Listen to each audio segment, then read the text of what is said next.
Now let's try to place the loads on the structure. Let's recall superimposed dead load is 0.5 kilopascal. Now to recall, dead load is the weight of the structure which is permanent in nature, meaning the weight of the concrete itself, as well as the weight of other elements which is non-moving. Live loads are moving loads, no, or removable loads, such as the load of persons, no, occupying the facility, the loads of the tables and chairs, so on and so forth. Now, this superimposed dead load is a load placed on top of the weight of the structure itself, or the weight of the slab. This may be the weight of the ceiling, the weight of electrical components, weight of mechanical components if there are any, the ducting works, the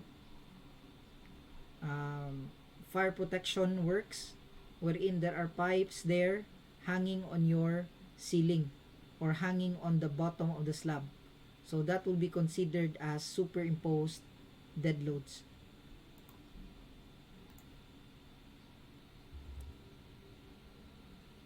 So let's go now to loads. Then we place the loads on the slab.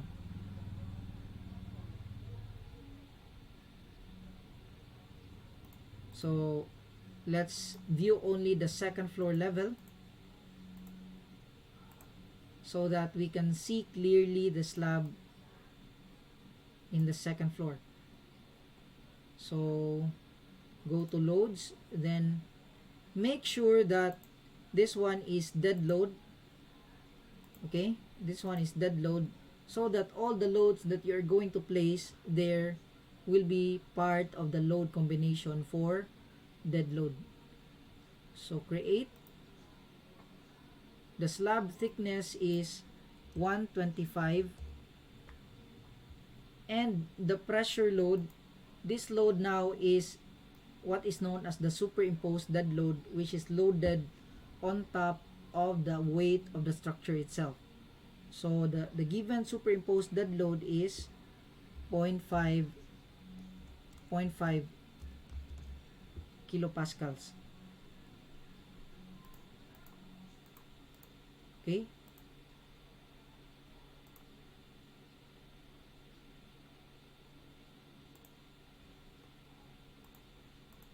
so let's now create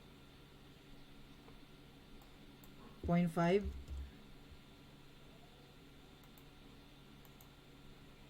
and then just hover the cursor on top of your slabs, and you can directly input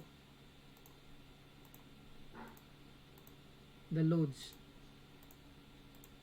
by just pressing the cursor on the middle portion of your slab.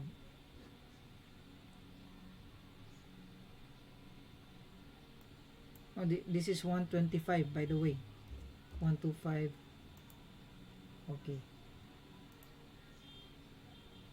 Alright, so let's try to see if we have placed the correct slab.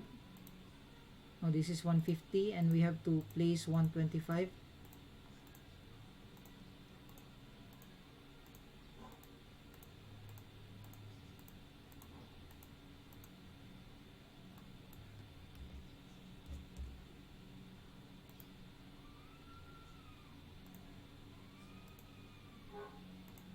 Alright, so we now have the correct value of the loads.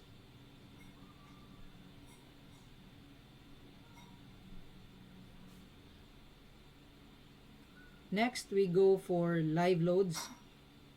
So we transfer to live load, then create, and the pressure to be used for live load, we have two live loads actually. In the given, live load is 1.9 for inside the classroom and 3.8 for corridors and stairs. So let's go first with 1.9, which is inside the classroom.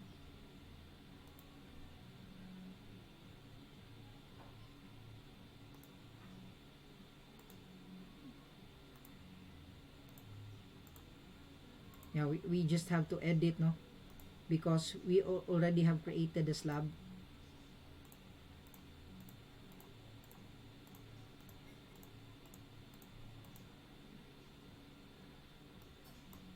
So the load is 1.9 kilopascals.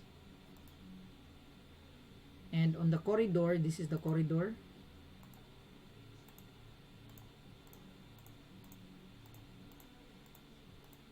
Let's include the stairs, okay?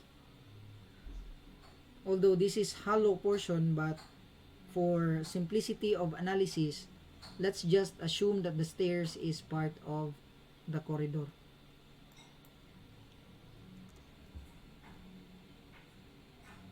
This is 3.8.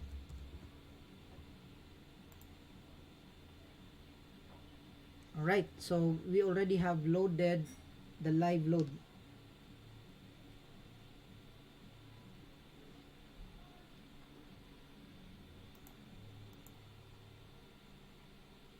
Let's now proceed with how to load the tie beam. So go to view, and then we view the first level to activate the tie beam view. Now, how do we load a tie beam? The use of a tie beam is to prevent uneven settlement between columns. Also to prevent lateral movement, but it will not really transmit the load from the slab to the columns. What it will transmit is probably the weight of the wall, because some walls are directly connected to the tie beams if they are not connected to wall footings. So for this exercise, we will assume that the walls are connected to the tie beams. Alright, so let's select the tie beams which have walls.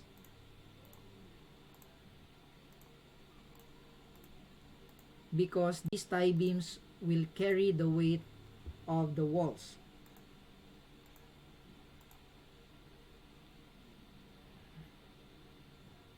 Now, what weight shall we place here?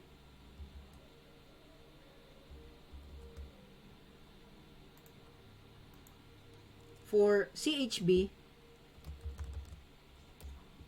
the normal weight of one CHB, the unit weight is 16.5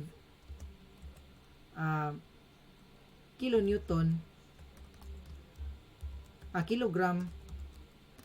kilogram per cubic meter. That is the normal unit weight of a CHB. Now, for exterior or for classroom purposes, normally the partition is 6 inches or 150 mm. That is to prevent the sound from transferring from one classroom to another. In short, that is to filter the sound. So let's have the thickness at 150 mm or 0.15. That is the thickness.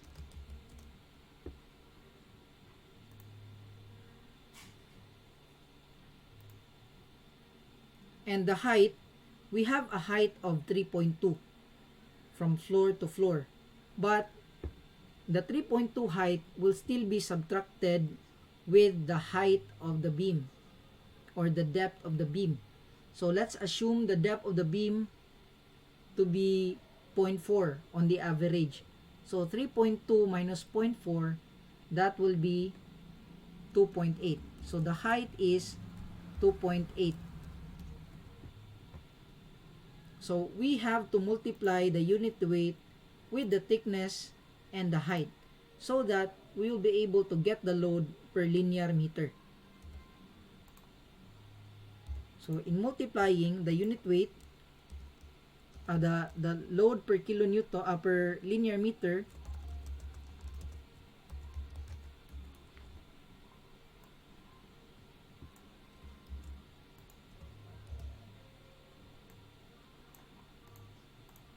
is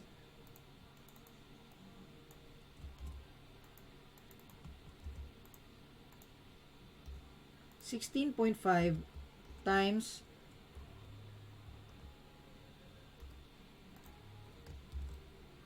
0.15 times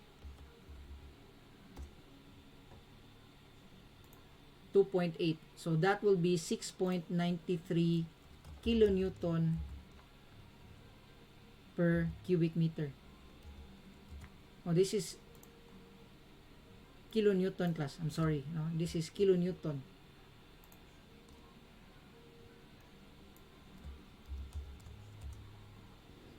Alright, so the load per linear meter is 6.93 kilonewtons per cubic meter.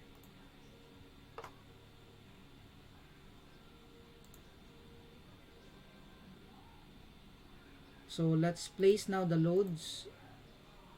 Linear load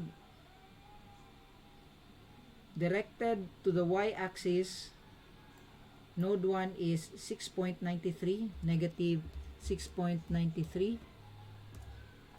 This one is negative 6.93. Apply. So you have now loaded your tie beam with a load of 6.93. Now at the corridor, if you look at the perspective,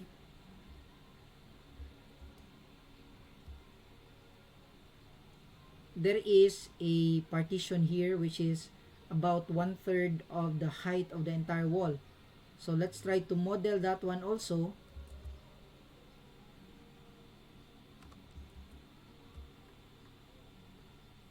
Mausab na ang height class, no? The height will now change.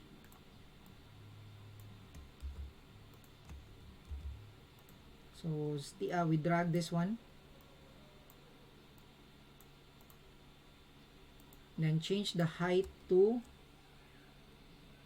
2.8 divided by 3. That will be 2.31 kilonewton per cubic meter.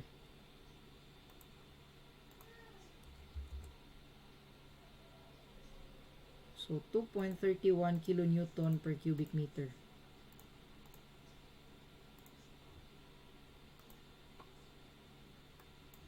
Negative 2.31.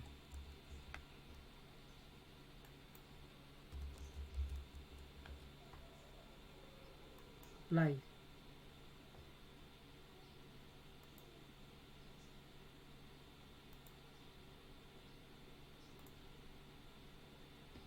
Alright, so now we are left with these elements where we can place the tie beam load. Now, depending on the school of thought of the designer, some designers would try to transmit the load of the slab to this tie beam. But as for me, I know that the ground floor slab is directly in contact with the soil. So it will transmit the load to the soil and not to the tie beam. So what are we going now to load here? Supposedly, what you will load here is you convert the differential settlement, no, the expected differential settlement between footings, convert that into a load, and then load that into the element. But that's very complicated analysis, no, because you still have to calculate the settlement based on the difference in soil bearing capacities of each of the element. So we try to avoid those type of calculation for this exercise. It's too complicated, so let's just assume values na lang, no? So we have to assume. Now I will assume the interior tie beams to be loaded with half of the loads of the sort of exterior tie beam, or the tie beam loaded with the full partitions. So I will select the tie beam with half partitions,